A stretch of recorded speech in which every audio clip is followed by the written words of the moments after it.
Hello students, welcome back to YouTube channel Krishi. आज इस video में हम बात करने वाले हैं कि सीएसआईआर एग्जामिनेशन क्या होता है, इस पर्टिकुलर एग्जाम की तैयारी की आपको स्ट्रेटजी क्या रखनी चाहिए, इस एग्जाम का पैटर्न क्या होता है, कौन कौन सी बुक्स आपको फॉलो करनी चाहिए और सीएसआईआर एग्जाम देने के बेनिफिट्स आपको क्या क्या देखने को मिलते हैं। तो अगर हम यहाँ पे बात करें, CSIR exam council of scientific and industrial research के द्वारा कंडक्ट किया जाता है और इसके अंतर्गत आपको नेट की जो सर्टिफिकेट है वो भी प्रोवाइड किया जाता है, नेशनल एलिजिबिलिटी टेस्ट हम जिसको बोलते हैं।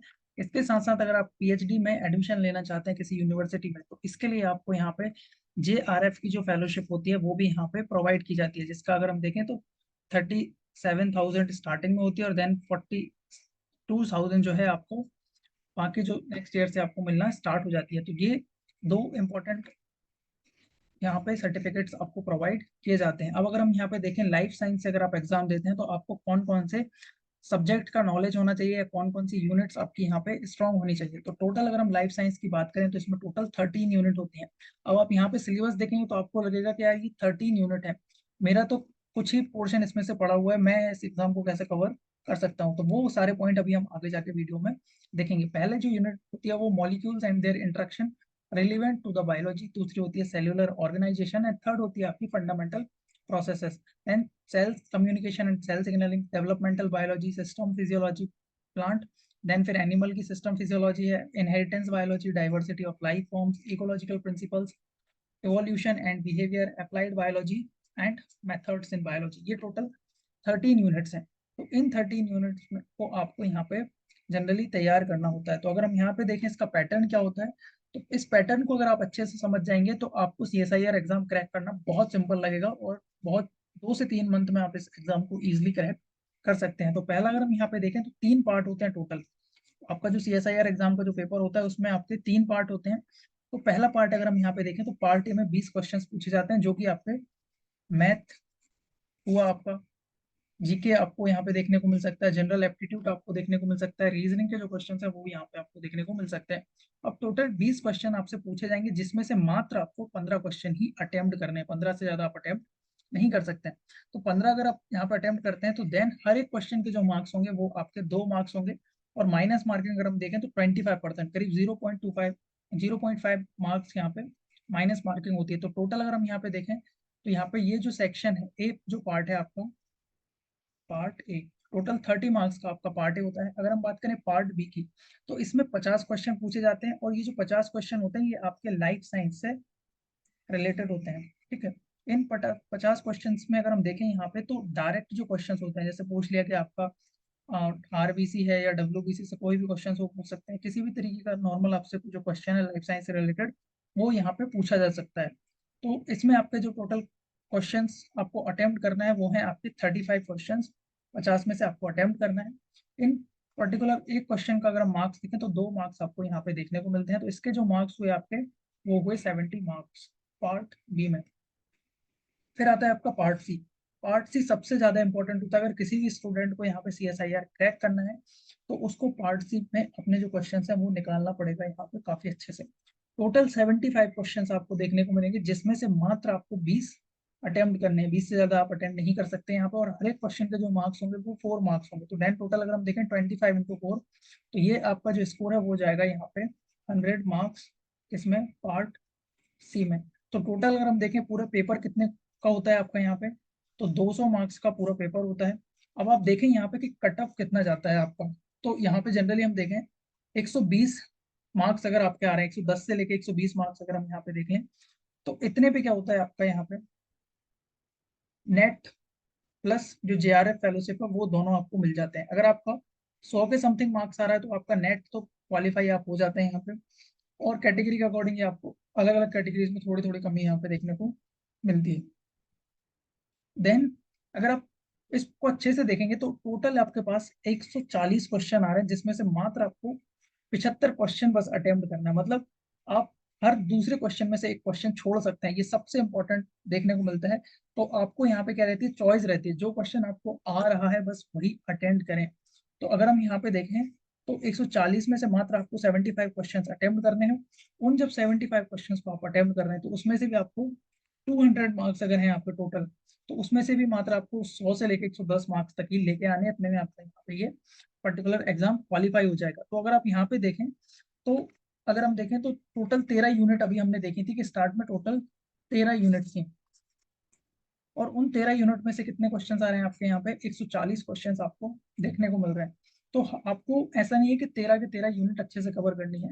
अगर आपकी 6 से लेके 7 यूनिट काफी स्ट्रॉन्ग है, जिनमें से अगर क्वेश्चन आ रहा है और आप उनको इजिली बना देते हैं, तो आपका यहाँ पे CSIR का जो एग्जाम वो इजिली क्रैक हो सकता है। तो CSIR के लिए आपकी जो स्ट्रेटेजी है वो इस तरीके से होनी चाहिए। देखो, अगर हम कोई भी स्टूडेंट है जो प्लांट साइंस का होता है, उसका मैं बताता हूँ कौन कौन से सब्जेक्ट को अच्छे से पढ़ता है।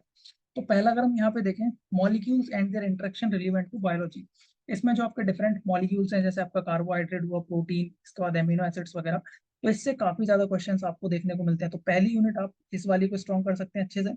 हम सेल को काफी अच्छे से पढ़ते हैं, सेल्यूलर ऑर्गेनाइजेशन, इसको आप पाथफाइंडर से और अच्छे से देख सकते हैं। तो सेल्यूलर ऑर्गेनाइजेशन आपको यहाँ पे देखना है। देन फंडामेंटल प्रोसेस, जो आपकी डिफरेंट प्रोसेस होती हैं, जैसे ग्लाइकोलाइसिस वगैरह हुआ, ये जो अलग अलग प्रोसेस हैं, इन सबको आप जनरली प्लांट फिजियोलॉजी में हम काफी अच्छे से पढ़ते हैं। तो ये 3 यूनिट आपको यहाँ से कवर कर लेनी है, ये वाली 1 2 3। फिर इसके बाद आता है डेवलपमेंटल बायोलॉजी। तो डेवलपमेंटल बायोलॉजी जनरली जो एग्रीकल्चर स्ट्रीम के स्टूडेंट होते हैं उनका इतना स्ट्रॉन्ग नहीं होता, और वो अपनी डिग्री के टाइम पे भी इस पर्टिकुलर कोर सब्जेक्ट को नहीं पढ़ते हैं। तो इसको आप यहाँ पे cell signalling and cell communication, हम जब सेल साइकिल पढ़ते हैं तो उसमें देखते हैं, लेकिन इसमें काफी ज्यादा आपका टाइम इन्वेस्ट हो सकता है अगर आप इस यूनिट पे जाते हैं। तो इसी तरीके से डेवलपमेंटल बायोलॉजी भी आपको एकदम पूरा पोर्शन न्यू देखने को मिलता है। अब हम बात करते हैं प्लांट फिजियोलॉजी, सिस्टम फिजियोलॉजी में आपको ये जो प्लांट फिजियोलॉजी है, ये यूनिट अच्छे से कवर करनी है। इस यूनिट से भी आपको क्वेश्चंस देखने को मिलते हैं। जो लोग नीट की तैयारी की है उनका क्या होता है कि एनिमल फिजियोलॉजी भी स्ट्रांग होती है, तो वो लोग इसको देख सकते हैं। बाकी आप 4-5 साल अगर आपने एग्रीकल्चर में दिए तो काफी हम पोर्शन जो है वो भूल जाते हैं। तो इसको आप यहाँ पे, वो आप पे डिपेंड करता है कि आप इसको करना चाहते हैं या नहीं। इसके अलावा जितने भी स्टूडेंट जेनेटिक्स से तैयारी करते हैं प्लांट साइंस की, उनका जेनेटिक्स इतना स्ट्रांग होता है कि वो इसको इनहेरिटेंस बायोलॉजी जो है उसको क्वेश्चंस को इजीली टैकल कर सकते हैं। तो आपको इनहेरिटेंस बायोलॉजी स्ट्रांग रखनी है। देन फिर आता है आपका डाइवर्सिटी ऑफ लाइफ फॉर्म्स। तो इसमें वही आपका क्लासिफिकेशन है, टेरिडोफाइट क्या होता है, ब्रायोफाइट क्या होता है, तो ये पोर्शन आप इस यूनिट को अच्छे से बना लीजिए। जिम्नोस्पर्म क्या होता है, एंजियोस्पर्म क्या होता है आपका, मोनोकॉट, डाइकॉट, सीड्स ये क्या होता है आपका, फिर एनिमल्स का क्लासिफिकेशन क्या होता है, तो ये पॉइंट आपको ये दोनों यूनिट अच्छे से करना है।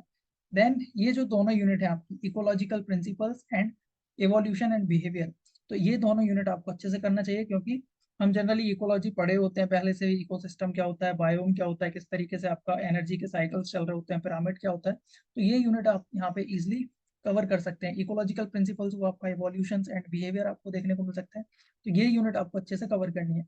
फिर जब आप अगर कहीं से भी MSc कर रहे हैं, जेनेटिक्स हो आपका या बायोटेक्नोलॉजी हो, तो देन आपको क्या होता है, जो डिफरेंट मेथड्स होती हैं, जैसे आपका PCR हुआ, आपका जेल इलेक्ट्रोफोरेसिस आपको देखने को मिल रहा है, इसके बाद स्पेक्ट्रोफोटोमेट्री आपको देखने को मिल रही है, या जो हम पेज टेक्निक है, या जो बाकी टेक्निक्स हैं हमारी, ब्लॉटिंग टेक्निक्स हैं, DNA आइसोलेशन टेक्निक्स हैं, तो ये सारी की सारी जो टेक्निक्स हैं, अप्लाइड बायोलॉजी हुई आपकी, इस तरीके से आपको रिकॉम्बिनेंट DNA टेक्नोलॉजी देखने को मिल रही है।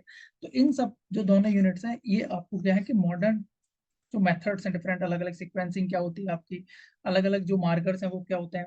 तो इस साल भी अगर हम देखें तो जैसे मैपिंग पॉपुलेशन जो हम पढ़ते हैं जनरली प्लांट ब्रीडिंग में, उनसे क्वेश्चंस पूछे गए हैं, मार्कर जो होते हैं आपके डिफरेंट, उनसे क्वेश्चंस पूछे गए हैं। तो ये जो यूनिट मैं बता रहा हूँ, अगर आप इन यूनिट्स को काफी अच्छे से कवर कर लेते हैं, तो आपका यहाँ पे CSIR इजिली क्रैक हो सकता है। तो पहली आपको ये वाली यूनिट अच्छे से कवर करनी है, मॉलिक्यूलर्स वाली, दूसरी सेल्यूलर ऑर्गेनाइजेशन वाली, देन थर्ड है फंडामेंटल प्रोसेसेस। इसके बाद आप यहाँ पे जो है आपकी सिस्टम फिजियोलॉजी, ये वाली यूनिट अच्छे से कवर कर सकते हैं। इसके बाद आपका जो इनहेरिटेंस बायोलॉजी है, ये diversity of life form, ecological principles, evolution and behaviour, applied biology and methods in biology, 1 2 3 4 5 6 7 8 9 और 10, ये जो टोटल 10 यूनिट्स हैं, इन 10 यूनिट्स में भी अगर आपकी 8 यूनिट स्ट्रांग हो जाती हैं, जिनमें से आपको क्वेश्चन आता है और आप वो बना देते हैं, तो ये आप लिख के ले लीजिए कि आपका जो CSIR का एग्जाम है वो इजिली आप क्वालिफाइड कर जाएंगे। तो इसके लिए आप यहाँ पे पर्टिकुलर इन जो यूनिट्स हैं इनको आपको टारगेट करना है। तो मैंने बता दिया कि आपने ये पोर्शन कहाँ कहाँ पे पढ़ा हुआ है, तो ऐसा नहीं है जब हम पेपर देखते हैं तो हमको लगता है कि यार ये तो बिल्कुल जो क्वेश्चन है एकदम पूरा अलग आ गया, ये इस तरीके से आपको सोचना नहीं है।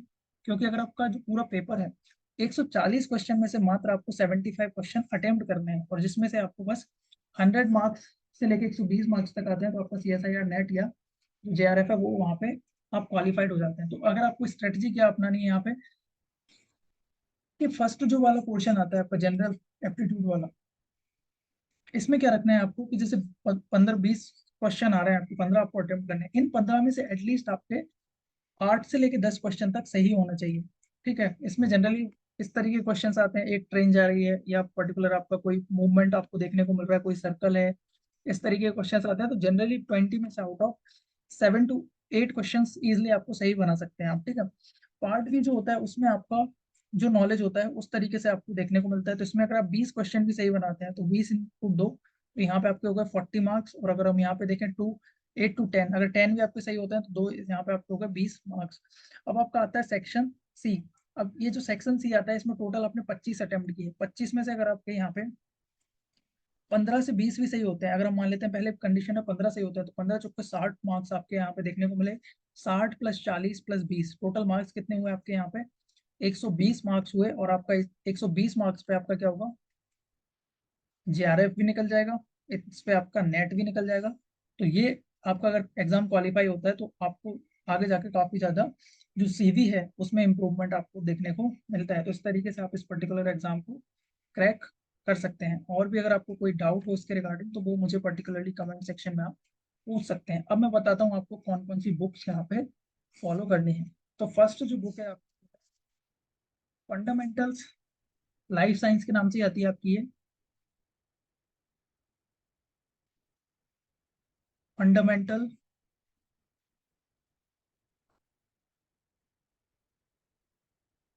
And practices. ये है आपकी प्रणव कुमार एंड उषा मिश्रा की बुक। इस पर्टिकुलर जो बुक है आपकी, इसके आपको एक पूरा का पूरा सेट मिलता है 6 बुक का। तो इस पूरे जो 6 बुक का सेट है इसकी करीब जो कॉस्ट आती है वो करीब 1600 से लेकर 1800 के समथिंग आपको कॉस्ट देखने को मिलती है। तो लेकिन अगर आप यहाँ पे ओनली जो 2 बुक्स हैं आपकी मेन, वॉल्यूम 1 और वॉल्यूम 2, इसका वॉल्यूम 1 आता है और इसी का आपका वॉल्यूम 2 आपको देखने को मिलता है। तो वॉल्यूम 1 में कुछ जो यूनिट्स हैं मैं उन पे आपको नाम बता देता हूँ यहाँ पे। तो पहला इसमें आपको देखने को मिलता है वॉल्यूम 1 में बायोमोलिक्यूल्स एंड कैटलिस्ट। दूसरा आता है बायोएनर्जेटिक्स एंड मेटाबॉलिज्म। थर्ड आता है आपका cell structure and functions. Tenth पर prokaryotes and virus. Immunology, diversity of life form. तो ये पहली जो वॉल्यूम है उसमें आपके कवर हो जाएंगे सारे के सारे इंपॉर्टेंट पोर्शंस। और ये जो बुक है आपकी इस तरीके से डिजाइन की गई है कि आपका जो सारा का सारा पोर्शन है वो यहाँ से आप इजिली कवर कर सकें। देन दूसरा जो आपका वॉल्यूम है, सेकेंड वॉल्यूम अगर इसमें हम देखें तो इसमें सबसे पहले आती है आपकी जेनेटिक्स। सेकंड वॉल्यूम में सबसे पहले आएगी आपकी जेनेटिक्स। उसके बाद आपको देखने को मिलेगा RDNA technology, recombinant DNA technology, जिसके लेक्चर्स भी आप हमारे चैनल पे देख सकते हैं। फिर आती है आपकी प्लांट फिजियोलॉजी, इसी पे डेवलपमेंटल, ह्यूमन फिजियोलॉजी है, देन इकोलॉजी एंड इवोल्यूशन। तो इन दोनों बुकों को अगर आप अच्छे से कवर कर लेते हैं, वॉल्यूम 1 एंड वॉल्यूम 2 की ओनली जो हमने 8 से 10 यूनिट जो बताई हैं उन यूनिट्स को बस अच्छे से कवर कर लो, आपका एक तो जेनेटिक्स भी काफी स्ट्रॉन्ग हो जाएगा। और जब आप SRF वगैरह एग्जाम देंगे तो उसमें भी आपको बेनिफिट मिलेगा। और आपका जो CSIR है या DBT जो एग्जाम्स है वो भी यहाँ पे आपके कवर हो जाते हैं। तो ये 2 बुक्स आप यहाँ पे फॉलो कर सकते हैं। अब जब आप बुक फॉलो करते हैं तो आपको देखना चाहिए कि किस तरीके के क्वेश्चंस पहले यहाँ पे पूछे गए हैं। तो इसी की एक बुक आती है आपकी प्रणव कुमार एंड उषा कुमार की प्रीवियस ईयर का, ये पर्टिकुलर का 6 बुक का पैकेज देखें तो इसी में आती है आपकी एक PYQ की बुक, जिसमें आपके हर साल के क्वेश्चन पेपर दिए हैं। जो आपका जून में पेपर होता है उसका भी पेपर मिल जाएगा आपको, जो दिसंबर का नेट होता है वो भी आपको देखने को मिल जाएगा। तो जो CSIR का एग्जाम है एक साल में 2 बार कंडक्ट होता है, एक बार जून में होता है और एक बार आपका दिसंबर में आपको देखने को मिलता है। तो इस पर्टिकुलर जो बुक है आपकी इसमें आपको दोनों के दोनों सेक्शंस यहाँ पे देखने को जनरली मिल सकते हैं। ठीक है, तो इस पर्टिकुलर बुक से आप यहाँ पे PYQs यहाँ पे सॉल्व कर सकते हैं। देन इसके बाद एक और MCQ की क्वेश्चन वाली बुक है यहाँ पे, इसी में पर्टिकुलर 6 बुक्स में MCQ, इसमें हर यूनिट वाइज आपको MCQs मिल जाएंगे जिसको आप लगा के अपने जो क्वेश्चन है वो यहाँ पे सॉल्व कर सकते हैं। तो ये आपकी MCQs की बाय प्रणव कुमार। ठीक है, तो ये बुक आपको इसी के साथ मिलेगी इस पर्टिकुलर पैकेज में।